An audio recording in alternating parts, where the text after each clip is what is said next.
Hey guys, Zach here with Minimalscapes, and today I've got an awesome nanoscape for you guys in this little drink holder. So this drink holder is about 3 gallons, which means I'm thinking I'm going to be able to get enough hardscape and enough substrate in here to make a nice ecosystem nanoscape. So let's get into it. So the first thing that I want to get in here is just going to be the substrate. And to keep this as simple as possible, all I'm going to use is just some topsoil that I've got laying around. And then I'm just going to cap that off with some play sand. So the substrate, nice and easy, nothing complex.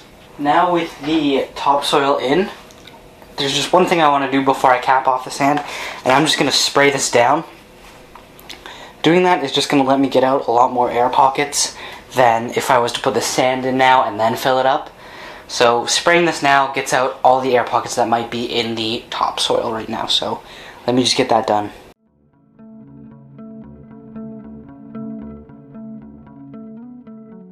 Now with this all sprayed down, you can see that this is much closer to the consistency of a mud rather than dirt with how much water there is. So that's what I wanted. And now I can get in the sand. It's just normal play sand without any trouble.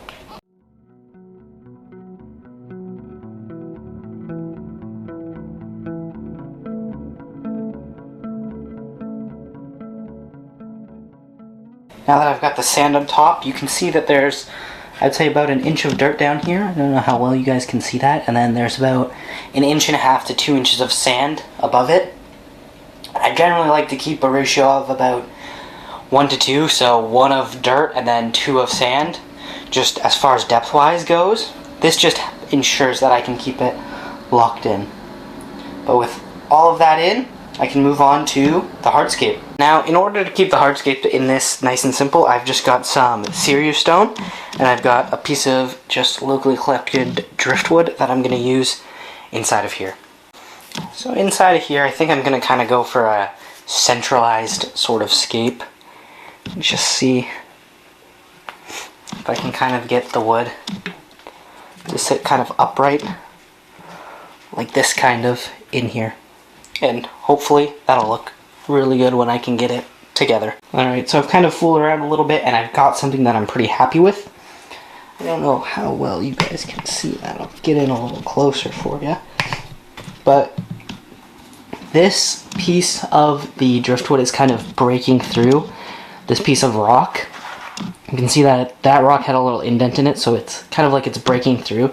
And then there's the rock in the back, so it looks like this piece has grown up and out of the rock towards the top of the jar. And I think it looks pretty neat. So with that in, all I'm going to do is just glue it, and then the wood should be secured to the stone, and then I can get to planting. Now when I do glue the driftwood to the rock, I'm looking to try and keep my glue spots out of the eye of, from the perspective that you're looking at it.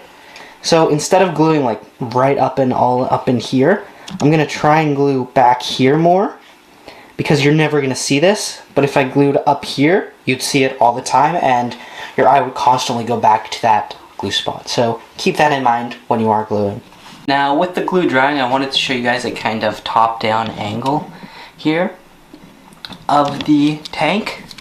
You can see that there's lots of space all around every side of it, except for kind of over there where there's rock. But all around this, there's so much space, and the only thing that I need to be careful of when planting is just the narrow opening. As you can see, it shoots back out after, so there's a lot of space back there for plants. Before I start planting, I just want to show you guys that I did move the tank back over to its spot on its shelf.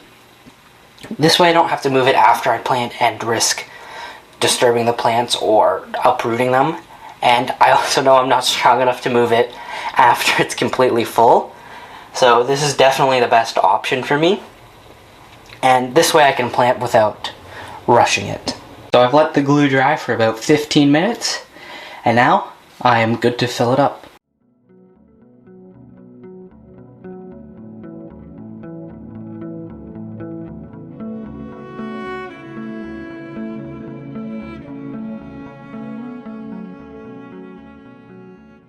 Now I've got this like 90% filled up. You can see that the top water line is just right up there. I don't want to fill it anymore, or else the water could just start coming up over the top when I plant.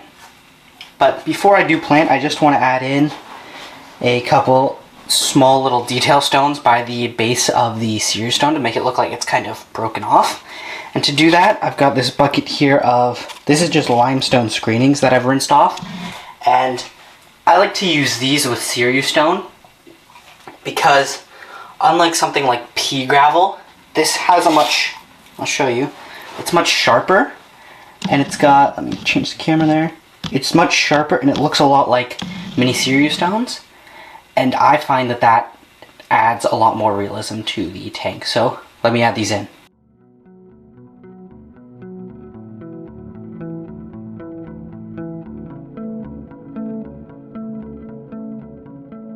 Now, with the detail stones in, I can collect some trimmings from around my room and I can get to planting.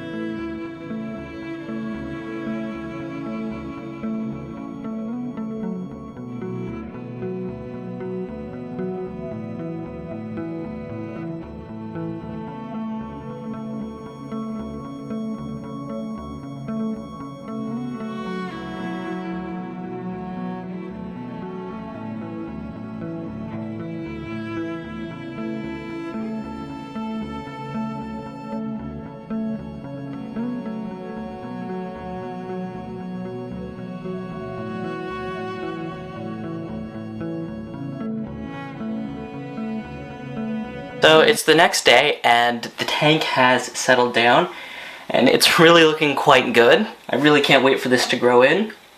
It's gonna look fantastic. Now on this tank, all I'm running is just a sort of gooseneck LED, and that's all I'm planning to run. It's more than enough for this. But the inhabitants that I've added into here are just a couple of ram's horn snails. I added them in last night. They're going to be more than enough for this tank right now. As it develops, when it grows in a little bit more, I'll probably move over some shrimp into here. I think I'm either going to put some blues in here or maybe some reds and yellows. It is only 3 gallons, and with everything in, it's probably closer to 2 now. So I just want to be careful with stocking too high. I'm not going to put any fish in here, but I might consider some shrimp. Anyways guys, that is all for this video. If you did enjoy the build, then please consider subscribing, and I'll see you guys next time. Peace.